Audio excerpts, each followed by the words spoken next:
বিশ্ব স্বাস্থ্য সংস্থা ও খুলনা সিটি কর্পোরেশন যৌথ উদ্যোগে বেশ কয়েকটি পুকুর সংরক্ষণের উদ্যোগ নিয়েছে। তারই একটি খুলনা মহানগরের দৌলতপুরের এই পুকুরটি, যেটি এখন স্থানীয় যারা রয়েছেন, যারা বিডি ক্লিন বা স্বেচ্ছাসেবী সংগঠন রয়েছেন, তাদের পক্ষ থেকে এই পুকুরটি সংরক্ষণের জন্য পরিষ্কার করা শুরু হয়েছে। এবং এখানকার যারা রয়েছেন তারা আসলে বলছেন যে এই পুকুরটি সংরক্ষণ করে এটি সাধারণ মানুষের ব্যবহার উপযোগী করে তৈরি করা হবে এবং এই পুকুরের পাশাপাশি বেশ কয়েকটি পুকুরও তারা সংরক্ষণের জন্য উদ্যোগ গ্রহণ করবেন। সম্প্রতি বিশ্ব স্বাস্থ্য সংস্থা বিশ্বের 6টি নগরীকে স্বাস্থ্যকর নগরী হিসেবে গড়ে তোলার উদ্যোগ নিয়েছে, যার একটি বাংলাদেশের খুলনা। এই নগরীকে স্বাস্থ্যকর নগরী হিসেবে গড়ে তোলার জন্য যে সমস্ত পরিকল্পনা রয়েছে তার একটি হচ্ছে এই পুকুর সংরক্ষণ। আমরা একটু বিশ্ব স্বাস্থ্য সংস্থার এখানকার যিনি প্রতিনিধি আছেন তার কাছ থেকে জানার চেষ্টা করব যে এই আপনাদের স্বাস্থ্যকর নগরী হিসেবে খুলনাকে গড়ে তোলার ক্ষেত্রে পুকুর সংরক্ষণ বা পুকুর সংস্কারের ব্যাপারটি আসলে কেমন এবং এটি আসলে কেন করছে। আমাদের যে বায়োডাইভার্সিটি বা পরিবেশ সংরক্ষণটা কিন্তু একটা বড় ফ্যাক্টর। আমরা যদি স্বাস্থ্যকর করতে বলি তাহলে আসলে পরিবেশটাকে আসলে সুরক্ষা করা প্রয়োজন। সেক্ষেত্রে আমরা যেটা দেখতে পেয়েছি যে খুলনা শহরে মাত্র 171টি পুকুর রয়েছে এবং ক্রমাগত সেই পুকুরটি আস্তে আস্তে কমতে থাকছে। তো এইগুলো আসলে বর্তমান যে অবস্থায় আছে, এখন যদি আমরা সংরক্ষণের ব্যবস্থা না করি কিন্তু সামনে গিয়ে কিন্তু আসলে সংরক্ষণ সম্ভব না। এবং এই জলাধার সংরক্ষণ করার জন্যই কিন্তু আসলে বিশ্ব স্বাস্থ্য সংস্থা এগিয়ে এসেছে এবং খুলনা সিটি কর্পোরেশনের সহযোগিতা এবং আপনারা দেখতে পাচ্ছেন যে বিভিন্ন ভলান্টিয়ার সংগঠন এবং সুশীল সমাজের সহযোগিতায় আমরা এটাকে পরিষ্কার শুধু না মাত্র নয়, ভবিষ্যতে যাতে কীভাবে সংরক্ষণ করতে পারি এবং ব্যবহার উপযোগী করতে পারি, যাতে বিভিন্নভাবে এটা গৃহস্থলী হোক বা সাধারণ মানুষজন ব্যবহার করতে পারে, সেই সুযোগের জন্যই আমরা আসলে কাজ করছি সবাই মিলে। বাংলাদেশ পরিবেশ আইনবিদ সমিতি বেলা কিন্তু আশঙ্কা প্রকাশ করছে যে 171টি তাদের জরিপ অনুযায়ী পুকুর খুলনা শহরে এই মুহূর্তে রয়েছে, সেটিও যদি সংরক্ষণ না করা যায় তাহলে অদূর ভবিষ্যতে সেটিও আসলে টিকবে না বা খুলনা শহর আরও বেশি উত্তপ্ত হয়ে উঠবে। আমরা একটু বেলার খুলনা বিভাগীয় সমন্বয়কারী মাহফুজুর রহমান মুকুলের কাছে জানতে চাই যে আপনাদের কাছে কি তথ্য আছে, আপনারা কি আশঙ্কা করছেন। বিদ্যমান যে পুকুরগুলো আছে এই অঞ্চলের জলাবদ্ধতা নিরসনে, এই অঞ্চলের যে অধিক উত্তাপ অর্থাৎ জলবায়ুর যে অভিঘাত এইটা নিরসনে এবং গৃহস্থলী কাজে ব্যবহারের জন্য 171টা পুকুর ধীরে ধীরে পর্যায়ক্রমে, আজকে যেমন একটি পুকুর সংরক্ষণ করা হচ্ছে,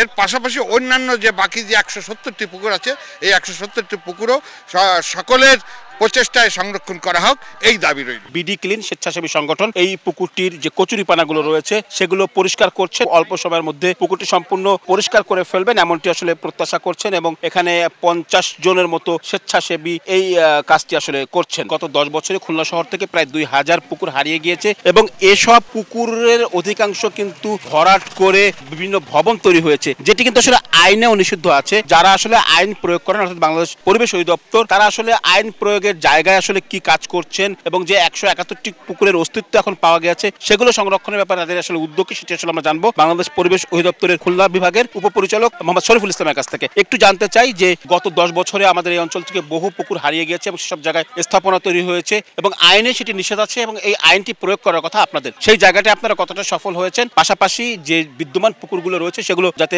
নষ্ট না হয় সে ব্যাপারে আপনাদের কোনো পরিকল্পনা বা উদ্যোগ রয়েছে? সাধারণ অনেক মানুষ এখনো জানে না যে জলাশয় ভরাট এটা আইনত দণ্ডনীয় বা এটা নিষিদ্ধ এবং এর ফলে যেটা হয় যে অনেক ক্ষেত্রেই আমরা জানতে পারি না যে পুকুরগুলো ভরাট হয়ে যাচ্ছে। আমাদের মানে অফিসে থেকে আমাদের এই আর আমাদের রেগুলার মনিটরিংয়ের ওইভাবে কোনো ব্যবস্থা নেই, যার জন্য এখানে ইনফরমেশন গ্যাপটাই আমি সবচেয়ে বড় করে দেখি। পুকুর কী জন্য দরকার, হ্যাঁ, এইটা যদি সাধারণ জনগণ জানতে পারে, এটা যদি ব্যাপক প্রচারণা করা যায় তাহলে যেটা হচ্ছে যে সাধারণ নাগরিক তখন আমাদেরকে ইনফরমেশন দিবে যে হ্যাঁ অমুক পুকুর ভরাট হচ্ছে, আমরা ব্যবস্থা নিতে পারবো। তারা আসলে জনসচেতনতার উপর গুরুত্ব দিচ্ছেন এবং যে সমস্ত জায়গায় পুকুর ভরাট হওয়ার সম্ভাবনা থাকে তারা আসলে যাতে ইনফর্মড হন, অর্থাৎ জানতে পারেন, সেজন্য সচেতনতা বৃদ্ধির কথা বলছেন। পাশাপাশি সকলকে আসলে এই পুকুর যাতে ভরাট না হয় সেক্ষেত্রে আইনের প্রয়োগ করার কথা তিনি আসলে বলছেন। দিনে দিনে খুলনা অঞ্চলে পুকুর বা উন্মুক্ত জলাশয়ের কমে যাওয়ার যে প্রভাব সেটি কিন্তু আসলে ব্যাপকভাবে পড়ছে বলে জানাচ্ছেন এখানকার বিশেষজ্ঞরা। আবহাওয়া অফিসের যে তথ্য আমাদের কাছে আছে সেই তথ্য বলছে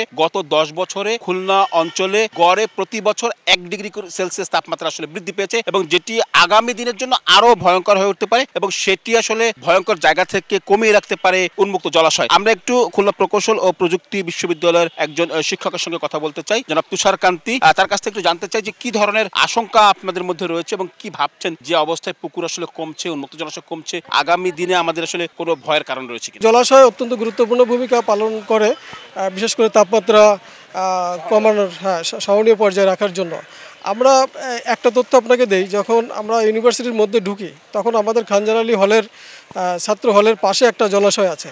এই জলাশয়ের পাশ দিয়ে যখন আমাদের গাড়ি যাওয়া আসা করে তখনই দেখা যায় যে তাপমাত্রা 2-3 ডিগ্রি একবারেই নেমে যায়। সো এটা থেকেও কিন্তু আমরা বুঝতে পারি যে আসলে জলাশয়ে থাকলে তাপমাত্রা আসলে কমে আর কি। ঠিক আছে, তো আমাদের আসলে সকলকেই উদ্যোগী হতে হবে। বিভিন্ন সংস্থা, বিশেষ করে খুলনা উন্নয়ন কর্তৃপক্ষ যখন একটা ভূমি ব্যবহার ছাড়পত্র দিবে তখন যাতে কোনো জলাশয়ের উপরে না দেয়, হ্যাঁ, সমন্বয় দরকার। আবার সিটি কর্পোরেশনও দেখবে মূলত এটা, হ্যাঁ, কারণ সিটি কর্পোরেশনই শহরের সব ধরনের বিশেষ করে পরিবেশ সম্পর্কিত এবং জলাশয় সংরক্ষণ এবং বর্জ্য ব্যবস্থাপনার সহায়তা এবং সেবা দিয়ে থাকে। সাথে সাথে পরিবেশ অধিদপ্তরকেও কিন্তু গুরুত্বপূর্ণ ভূমিকা পালন করতে হবে। আন্তর্জাতিক মানদণ্ড অনুযায়ী একটি শহরের মোট ভূমির 25% জলাভূমি থাকার কথা থাকলেও খুলনা উন্নয়ন কর্তৃপক্ষের তথ্য বলছে এই শহরে যা আছে 20%-এরও কম। তবে যেভাবে সংরক্ষণের উদ্যোগ গ্রহণ করা হয়েছে সেটিকে সাধুবাদ জানাচ্ছেন স্থানীয়রা। তারা প্রত্যাশা করছেন যে 171টি পুকুর অবশিষ্ট রয়েছে সবগুলোই পর্যায়ক্রমে সংরক্ষণ করে ব্যবহার উপযোগী করা হবে, যাতে আগামীর জন্য স্বস্তিদায়ক হতে পারে এই শহর। আব্দুল্লাহ আল মামুন রুবেল, সময় সংবাদ, খুলনা।